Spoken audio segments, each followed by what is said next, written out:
Sa mata ng publiko, si Miles Ocampo ay isa na sa mga natural na fit bilang host ng Eat Bulaga.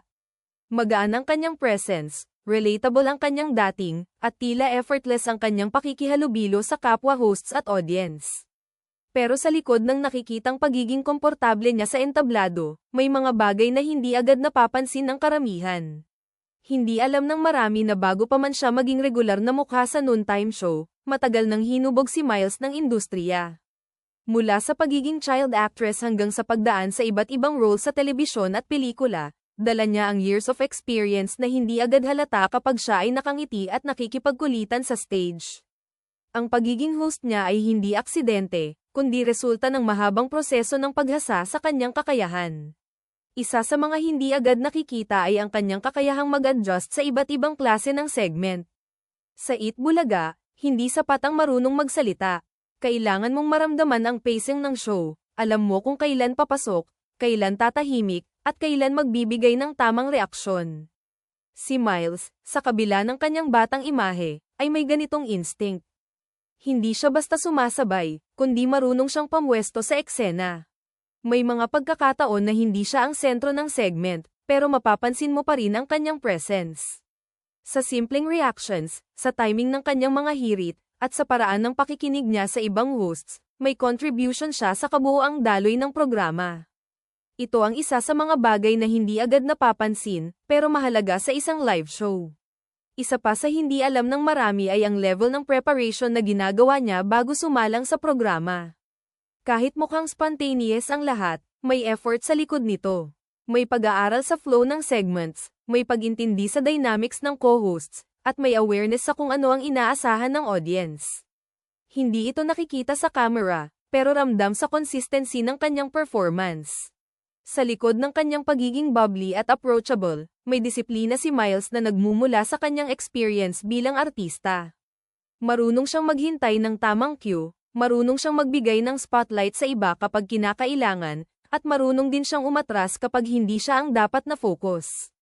Ito ang maturity na hindi agad inaasahan ng mga nakakakita sa kanya bilang masayahing host.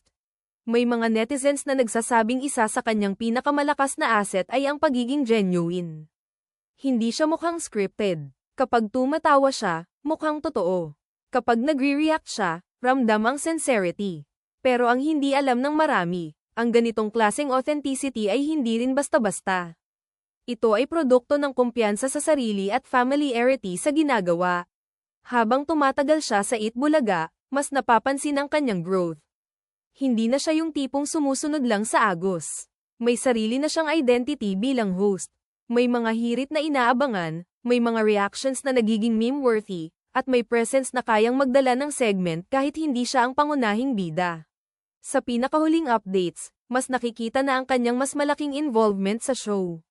Mas binibigyan siya ng pagkakataon na mag-lead ng segments, at mas napapansin ang kanyang interaction hindi lang sa co-hosts kundi pati sa studio audience. Ito ay indikasyon na pinagkakatiwalaan siya ng production team sa mas malaking responsibilidad. May mga hindi rin nakakaalam na sa kabila ng kanyang pagiging comfortable sa camera, may pressure pa rin nakaakibat ang pagiging bahagi ng isang iconic na programa. Ang Eat Bulaga ay may matagal ng legacy, at ang bawat host ay inaasahang mag-contribute sa pagpapatuloy nito.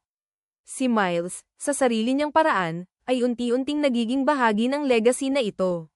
Sa social media, maraming fans ang nagpapakita ng suporta sa kanya. May mga nagsasabing isa siya sa mga dahilan kung bakit masaya pa ring panoorin ang show. May iba namang nakakapansin ng kanyang consistency at kung paano siya nag-i-evolve sa bawat episode. Ang ganitong feedback ay patunay na may koneksyon siya sa audience. Habang mas tumatagal si Miles Ocampo sa Eat Bulaga, mas lumalalim ang appreciation ng mga manunood sa mga bagay na dati ay hindi nila agad napapansin. Hindi na lang siya basta nakikita bilang isang masayahing co-host, kundi bilang isang mahalagang bahagi ng kabuoang takbo ng programa. At sa likod ng lahat ng ito, may mga detalye pa rin na nananatiling hindi alam ng karamihan. Isa sa mga bagay na unti-unting lumilitaw ay ang kanyang kakayahang magbasa ng sitwasyon sa real time. Sa isang live show, walang second take, walang pagkakataon para ulitin ang isang eksena. Kailangan mabilis ang isip, alerto ang pakiramdam, at handa sa anumang pwedeng mangyari.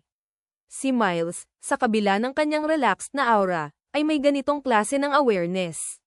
Alam niya kung kailan papasok sa usapan, kung kailan magbibigay ng hirit, at kung kailan hayaan ng iba na magdala ng eksena. May mga pagkakataon din na siya ang nagsisilbing bridge sa pagitan ng iba't ibang personalidad sa show. Sa isang programa na may halo ng veterano at bagong hosts, mahalaga ang may kakayahang mag-connect sa magkabilang panig. Si Miles ay may natural na rapport sa mga mas senior na hosts, habang kaya rin niyang makisabay sa mas batang kasama. Ang ganitong balance ay hindi agad nakikita, pero napakahalaga sa chemistry ng buong grupo. Isa pang hindi napapansin ng marami ay kung paano niya pinapahalagahan ang maliliit na detalye sa bawat segment. Minsan, sa simpleng pagtawa, sa paraan ng pag-react sa contestant, o sa pagbibigay ng encouragement, nagagawa niyang gawing mas personal ang experience ng audience. Hindi ito scripted, kundi nagmumula sa kanyang instinct bilang isang performer na marunong makiramdam.